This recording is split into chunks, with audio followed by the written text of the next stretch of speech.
We're watching 10 versus $10,000 bodybuilding challenge with Jeff Nippon. $10 a day. It's a good question. Back when I was competing in bodybuilding, I had to build my physique on a strict budget. But plenty of pro athletes and celebrities swear that their expensive, luxurious routines are the key to their physiques. LeBron spent $1 million on his body a year. $1 million on his body? So in this video, I'm running a 2-day experiment.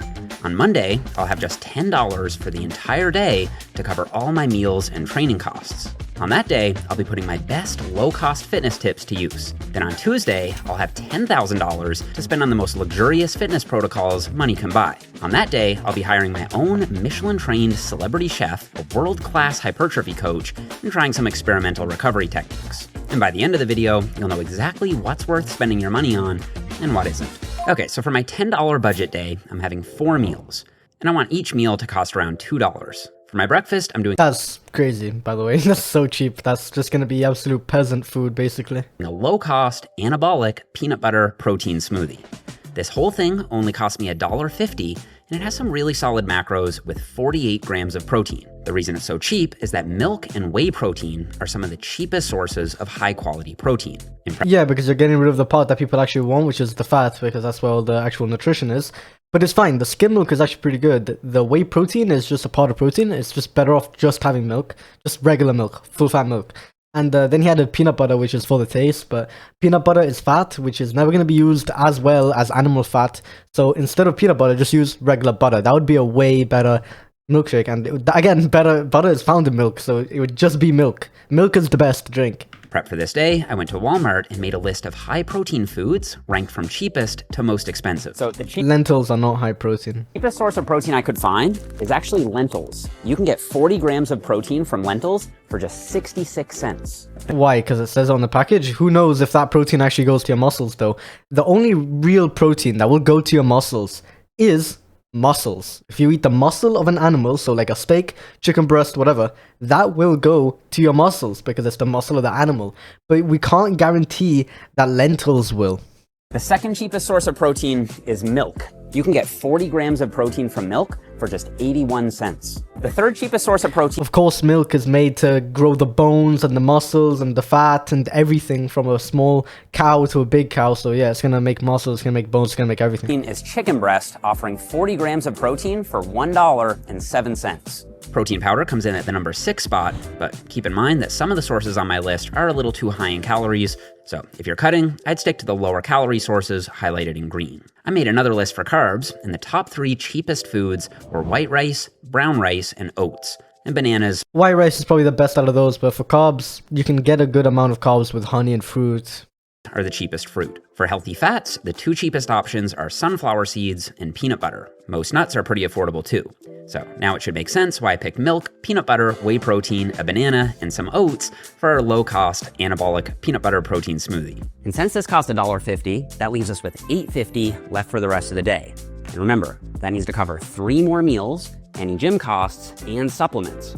Speaking of which, I also took some basic supplements with my breakfast. 5 grams of creatine only cost me 15 cents, and this multivitamin only cost me 5 cents. Yeah, multivitamin, because you're not getting actual nutrition from your food with the skim pasteurized milk and the other trash he was having, oats and stuff, and then what, the creatine, because he's not having red meat in the day. Of course I get it, like red meat is more expensive, so we can't do it in the $10 day, but this guy actually does it in general. Like, he doesn't eat as much red meat, so he adds creatine. I bet if he'll still do that in the $10,000 day.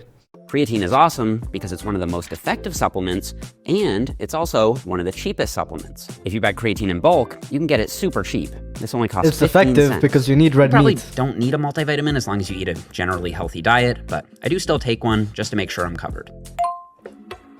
Okay, meal 2 is my pre-workout meal. And for this meal, I'm doing a high-protein chicken wrap.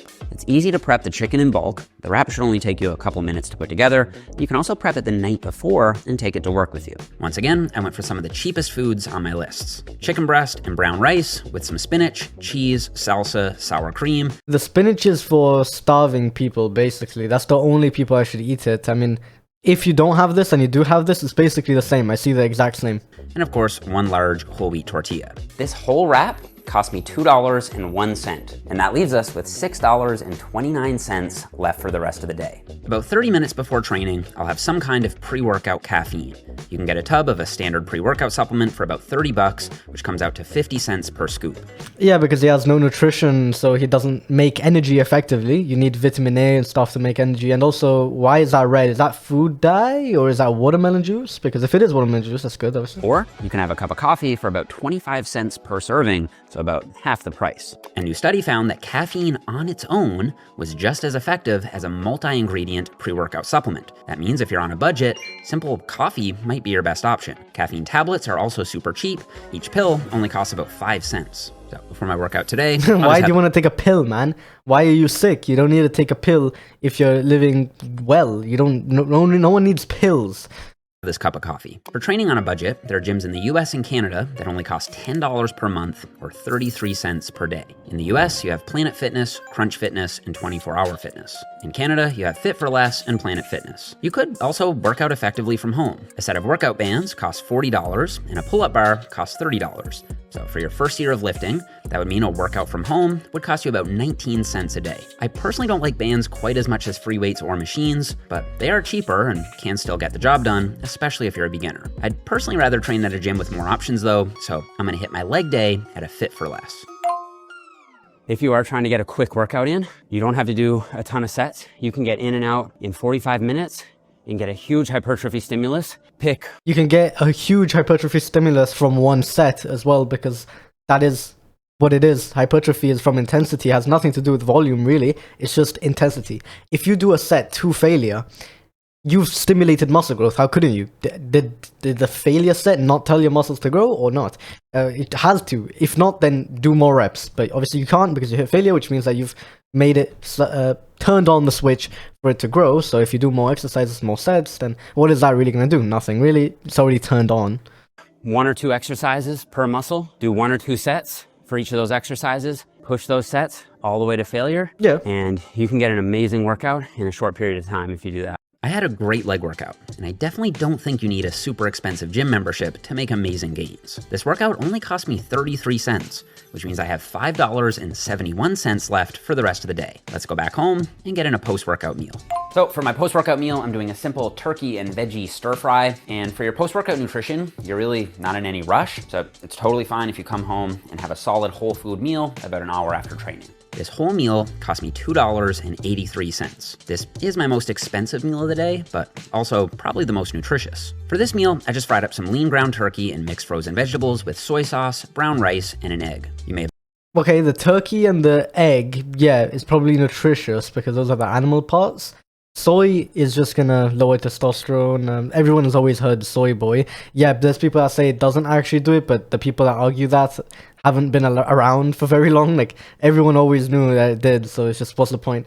And but everything else just had no nutrients. But the vegetables, the thing that tastes terrible, which means that you're not supposed to eat it because your body's telling you not to eat it, so it means it has no nutrients. If you think that way, then of course you'd know it has no nutrients. You've noticed that on my carbs list, veggies all look very expensive. But that's mainly because you need to eat so much of them to get a full serving of carbs in. A hack for knocking the price down is to buy them canned or frozen. Frozen veggies are sometimes even more nutritious than fresh veggies. That looks disgusting to eat, by the way. Especially if the fresh veggies have been sitting on the shelf or sitting in transport for a while. I would gag, for the cost, probably. This is an amazing, nutrient-dense post-workout meal with 46 grams of protein and some solid macros. By the way, I'm tracking all my meals for the day in Macro Factor. Thank me for skipping that for you. Tomorrow, I'm gonna 1,000x my budget, and by the end of the day, we'll see if I think having $10,000 would help me get more jacked, or if $10 is just as good. See you in the morning. All right, I'm starting my $10,000 luxury day with something really freaky. This is a sensory deprivation float tank, and it's my first time ever trying one. The way it works is the water has a super high concentration of salt, so your body feels completely weightless. The water is also set to skin temperature, and the pod is dark and soundproof. The sensory deprivation is supposed to help your muscles and your brain completely relax. And although it was I don't know about that, but I do know that salt can kill bacteria, right? Like, cured meats have been used to preserve meat, and then basically they use salt for that, so it could kill bacteria, and your skin has bacteria, and so I don't think it's very good, but it's probably not going to do too much damage either. Seems like fun or something, yeah. Really trippy at first. After about 15 minutes, I could feel my body completely relax, And from my N=1 experience, I can totally see how it would help me with recovery. It also wasn't as expensive as I expected, so after the float, I've still got $9,926 left over. With that high of a budget, I decided to hire my own personal chef. But again, not just any chef. I got a Michelin-trained, 11-time world record-breaking cook from Top Chef Canada in my kitchen, prepping my breakfast right now. He's gonna be here cooking for 5 hours, which at $500 per hour is gonna run me a whopping $2,500. I hope it's worth it. Do you know what's the key to not crying when you're cutting onions? Toughen up, man up. Always. That's a very gym bro thing to say. What is Sharp it? knife is the key. A sharper knife. Yeah. Interesting. When you have a sharp knife, you don't cry. I'm taking this. If cutting the onions makes you cry, imagine what it does to your insides. Breakfast, Wallace made me oyakadon, which is pretty much the Japanese version of a bro meal. It's basically just chicken, eggs, and rice, but Japanese style. Go straight down, grab like some eggs, some chicken, some onions, and then the rice. Okay. Grab some of this little like topping stuff up top. That's super good. Wow, amazing. Steph, you wanna try? So fresh. It's a great way to start the day. Good taste, by the way, comes from eating like good food. Like not really, if a chef makes it, like yeah, you can have some tricks to make it taste good or something, or like add some sauces that are like making your brain addicted to it. But in reality, if you want to taste good food, the food just has to be good. It just has to come from a cow that ate grass in freedom and had sunlight, instead of a cow that was in eating, cereals and stuff. And this experience was really cool. Wallace just told me to send him the macros I wanted for each meal, and he said he'd surprise me with the dish. All the ingredients for the breakfast actually only cost $6.46. So if you cook it yourself, it's definitely affordable. It also has great macros with 46 grams of protein. I'll post the full recipe in the description. And even though today is the high budget day, I still keep it pretty minimal with the supplements. So pretty minimal. I'd be pretty scared if I was taking all of that every day. Just pills and pills. with my breakfast, I have a multivitamin. Who knows with what's in there? ashwagandha, fish oil capsules, 5 grams of creatine monohydrate, and I do them in pills just for convenience. I told you he would do this as well. Why not just eat red meat? That's what everyone has always done for creatine. And vitamin D. And this is the cost of those. And you can get sunlight for that. Vitamin D, if you take it in a pill form, who knows where it goes. Okay, you're supposed to get vitamin D through the sun, and also maybe from eating animals who got it through the sun, not from pills. supplements. So I'll add that to the daily total.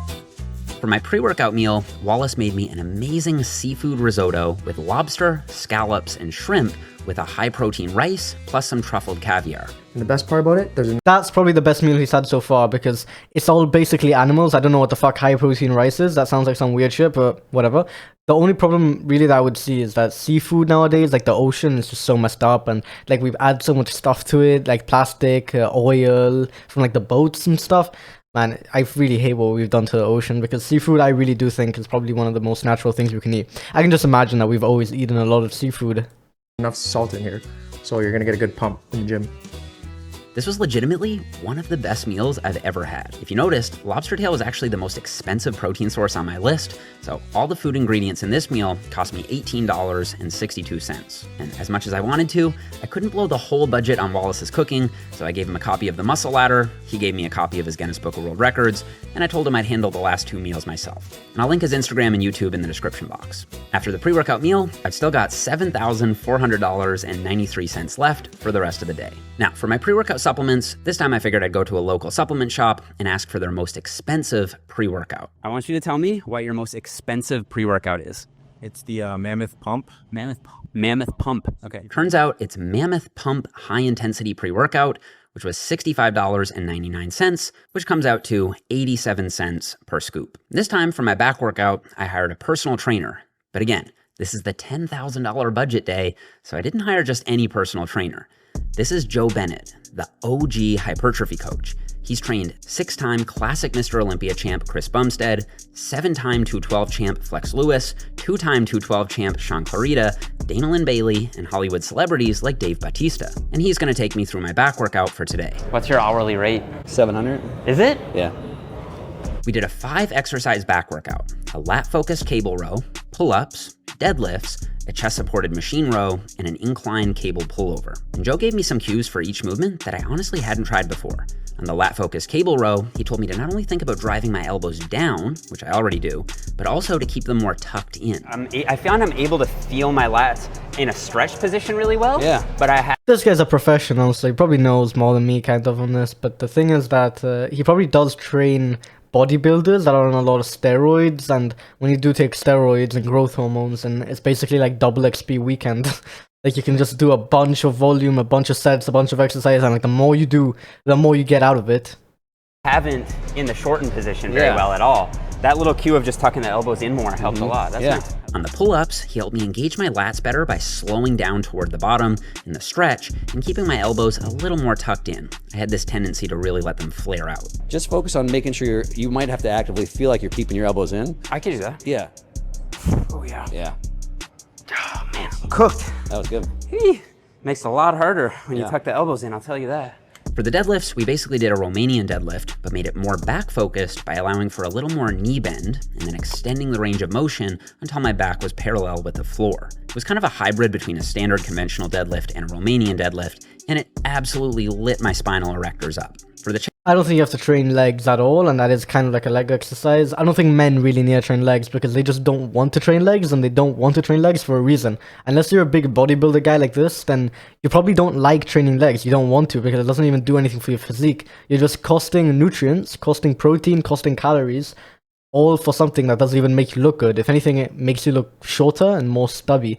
I don't like it at all, actually. chest-supported row, he also used a cue. And also, you can imagine that would break your back in the future. There's people that say it doesn't, like deadlifts don't hurt your back or anything if you do them properly, but, I mean... Somehow, honestly never tried before. And it was simply to just keep my chest up throughout the entire row. Historically, I've always thought that I'd get a better stretch by allowing my upper back to round forward over the pad. For the last exercise, we set up the incline bench for cable lat pullovers, which was nice and stable, and Joe got me to really focus on letting my shoulder blades lift at the top and then pulling down and sweeping through. And I actually worked with Joe for 3 hours. It wasn't just training, he also helped me mobilize my shoulders and gave me some very helpful posing tips as well.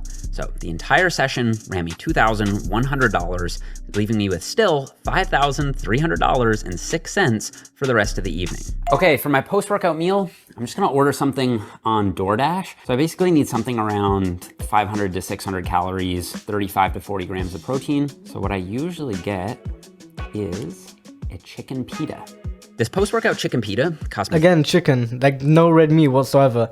The big problem really with chicken is that you have to cook it all the way through. You've probably already heard this, that you gotta put it like well done. You can't leave it raw in the middle. Chicken, you can't do that just because their bodies are so cheap and horrible. They put so much stuff in it. But red meat is treated a lot better. Like they have more grass to eat, and even if it's like a low quality farm, it's still a lot better than chicken. So most of the time you can leave the raw, the middle raw. You can have it medium rare or rare, and you're going to be getting a lot better protein like that. $34.47. Like creatine, for example. $15.23 for the meal itself, $4.24 for the delivery fee, and $15 for the tip.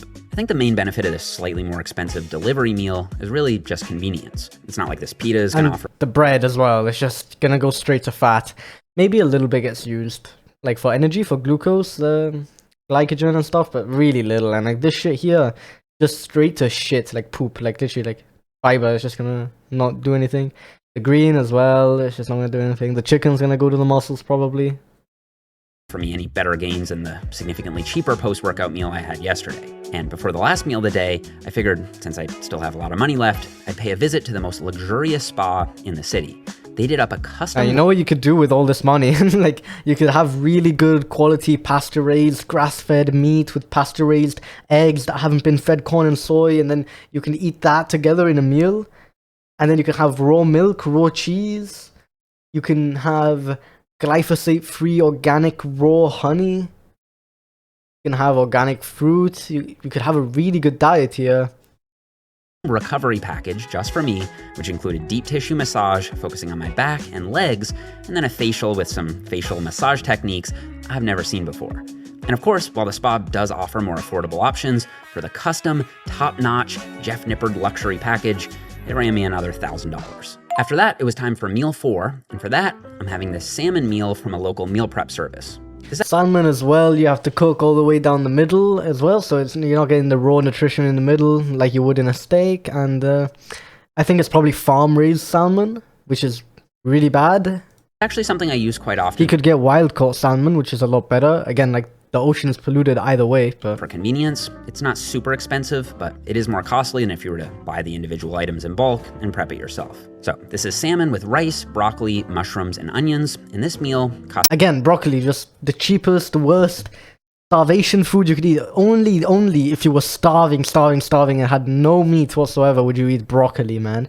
And rice, again, just the cheapest mass-produced food you can get. Just calories to fill yourself up on that have no nutrients, that basically put you in a state where you should be dead by now naturally, because you're not supposed to get calories without nutrients. When you get calories, you always get nutrients in the wild, in nature. You're not supposed to get calories with something that has no nutrients. That doesn't work. That doesn't happen. So you're basically in like a dead state. cost me $10.44, which You means I'm have to, you have to like anticipate that bite because it's just so disgusting. I hate broccoli. Hate it so much. Has no nutrients. It's horrible. still about $4,000 under budget. I know this is a cop-out, but I really don't want to blow the money on a bunch of random recovery hacks that just don't have enough science to justify their price tag. So instead, I'm gonna run back to the gym. And it has nothing to do with recovery. By the way, recovery is just resting, eating, and sleeping. That's the only 3 things you can do. No ice bath, no sauna, no anything can help you with recovery. How is something you have to recover from gonna help you with recovery? Like an ice bath and shit like that. Like, there's not, well, he had like an injection thing he had sure there. I don't know. And give the remaining money to a random subscriber. This challenge doesn't even work then. For the chance to win a mystery prize? Of course I will. Yeah. All right, let's go do it over here. Are you subscribed to Jeff Nifford on YouTube? Of course I am. You are? Let's see. I'm subscribed. He is subscribed. Confirm it. I'm subscribed. Ready for your prize? Ready for my prize. $4,000 US. Holy sh!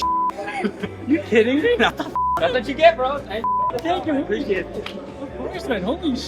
Man. So, can you get just as jacked spending $10 a day versus $10,000 a day? Well, No, because with the $10 a day, you would have to eat a lot of rice and a lot of kind of junk food shit like bread and oats and stuff that just go basically straight to fat or a little bit to energy.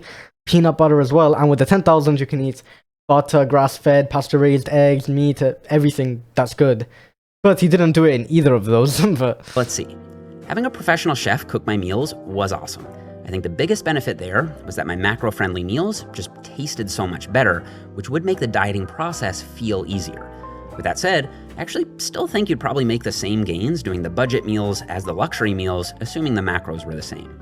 As for the personal trainer, Joe did exceed my expectations in terms of helping me lock in better and connect with the target muscles. It's hard to quantify how much of a difference training with him over the long term would make on my gains, but this recent study did show that people who had a personal trainer saw significantly more muscle growth than people who didn't. So I do feel like having someone— dude, who knows what that study even means though?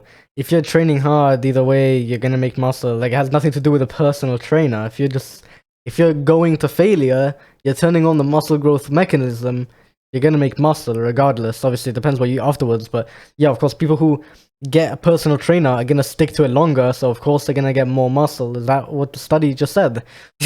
Yeah, obviously. Or maybe they're pushed harder than just doing it nothing, you know. Someone there to work with you specifically and to motivate you probably would lead to better gains. You don't That need a said, I personal suspect trainer. that as Okay, long- there's little like 14-year-old kids that go to a gym and after a year they're fucking jacked and like you're not. Like, you don't need a fucking personal trainer. You just need to lock the fucking. As you can push yourself hard on your own, that difference probably would start to level off over time. There's so much good information online now that you can easily learn the basics for free.